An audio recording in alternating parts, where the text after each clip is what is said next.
Well, my esteemed examiners, I present you Operation Baba Yaga. Baba Yaga, or Muma in Polish, is a tale told to Russian children that a witch at night will steal them away if they behaved badly. And trust me, my esteemed examiners, the Russians have behaved very badly indeed. So here we go.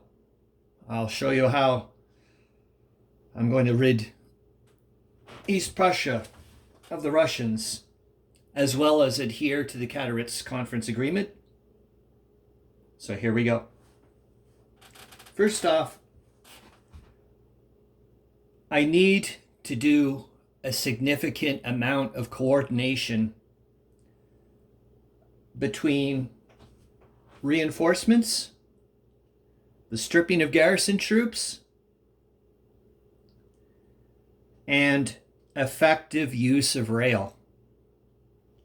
So I'll explain everything here, and then hopefully you'll agree with me that Operation Baba Yaga will do it.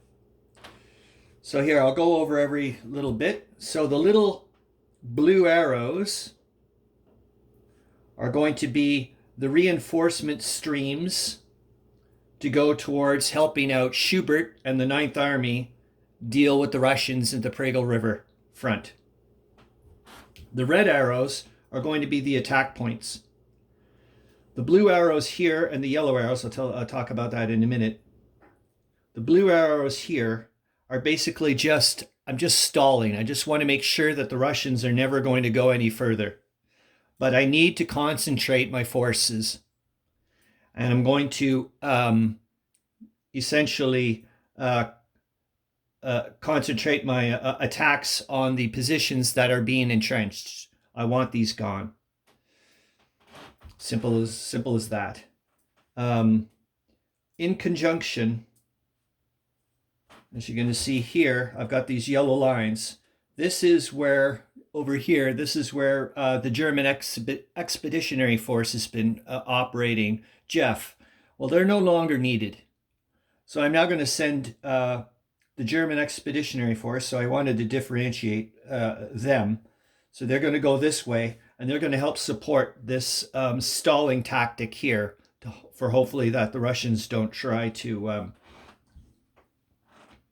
like I said, I need to concentrate in one spot.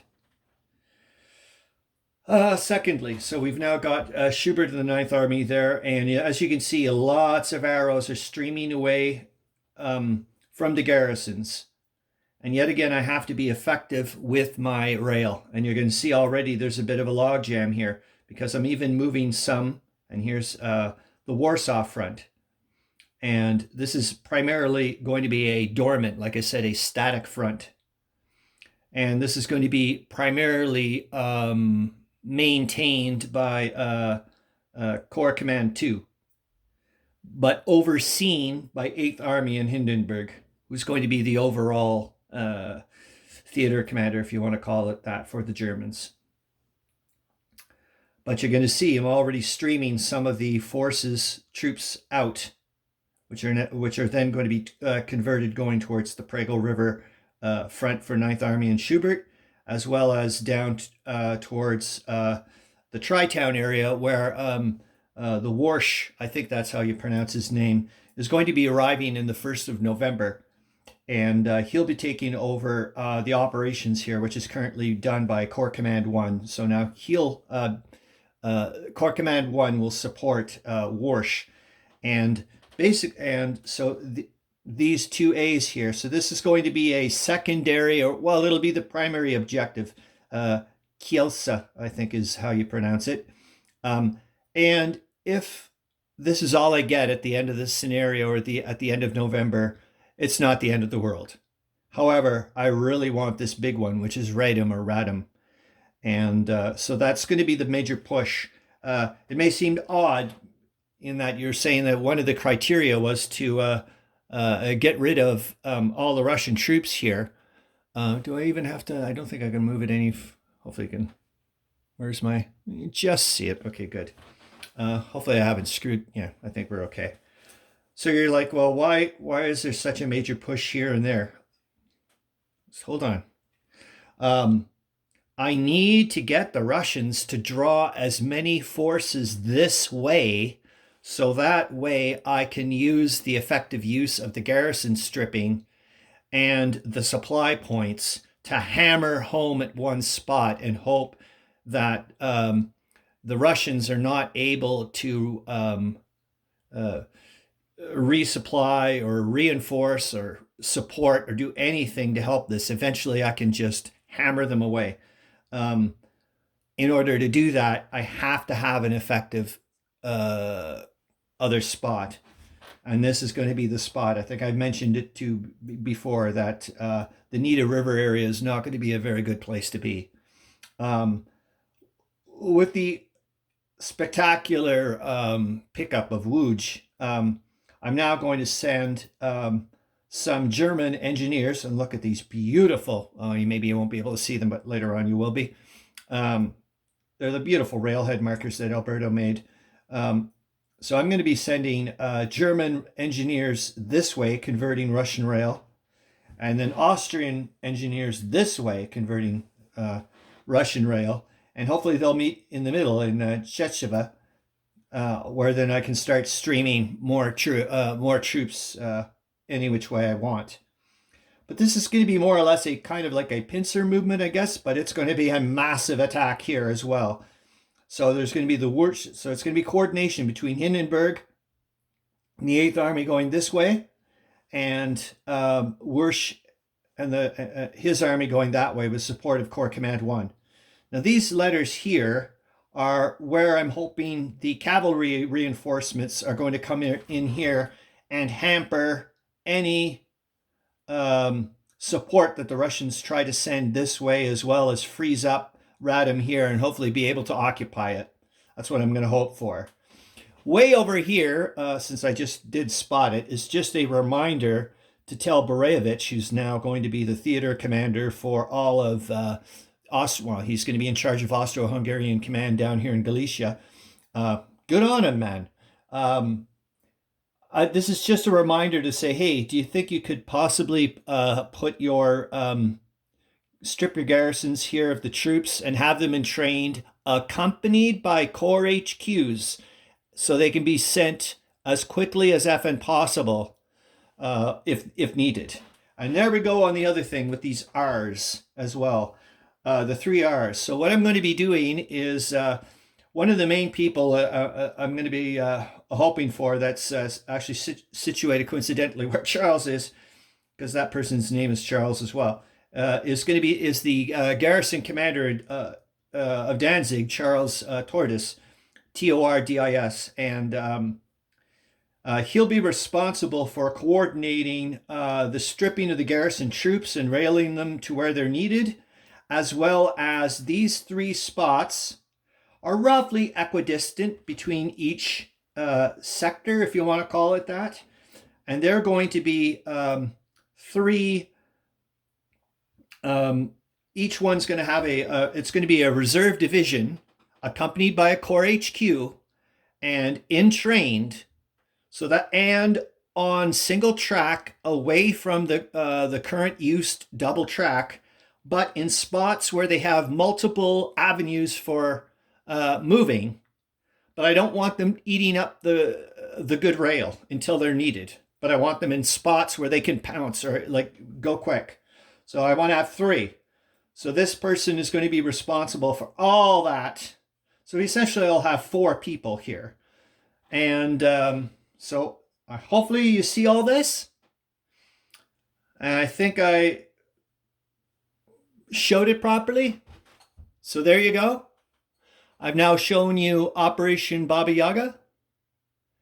And now, my esteemed examiners, I'm going to tell you, just like the name it shares with the Slavic witch who lives in the woods, in a hut suspended on chicken's feet, that Operation Baba Yaga is a fairy tale. Doesn't exist. And I hope it only exists in the minds of the Russian command and the Russian troops. Because this is what I want the Russians to believe is going to happen. I want them to think business as usual. I want them to think as long as they can continue being their bumbling, incompetent selves, which they have been throughout the entire freaking war so far. They've only been relying on their flipping numbers, basically, and the amount of space that we have available here. That's it. I want them to continue believing that. I want them to continue over here thinking that yeah, let's just keep pushing on here, because I've got complete 100% faith in Bravich, man, 100%. I want them to concentrate here. I want them to send troops this way on these rail lines here. And I can't give up the ghost. They know I'm going to be sending troops here, so I can't just all of a sudden abandon this, because trust me, man, when you see my the proper operation, which I'm going to show you in the next video, not this one. I'm not kidding you. I don't care how many flipping troops are here. I don't care how many. I don't care about any of this. None of this matters. Because I'm telling you right now,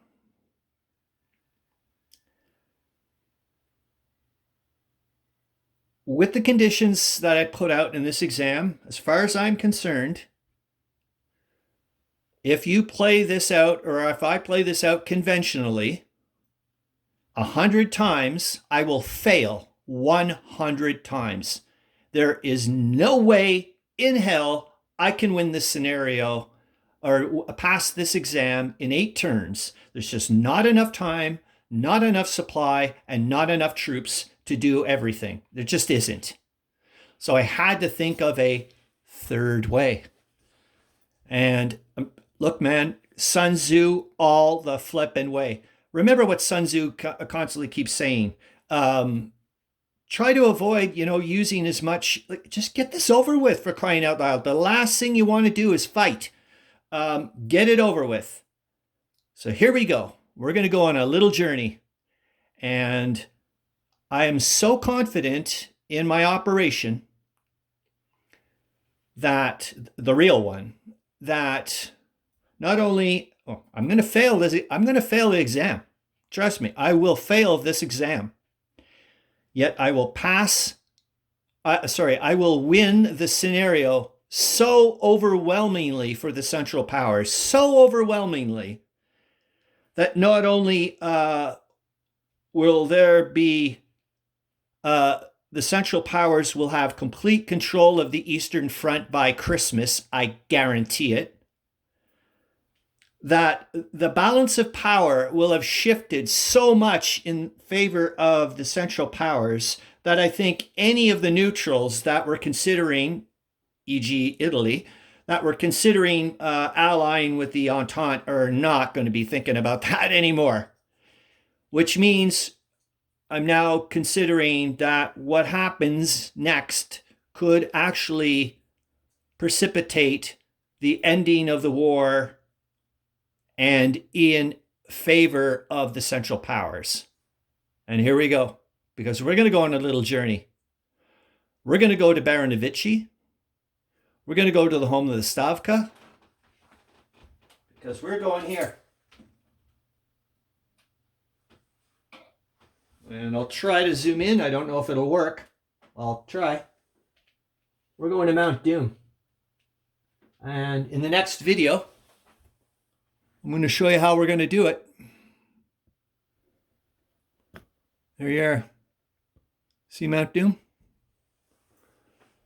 That's where we're going.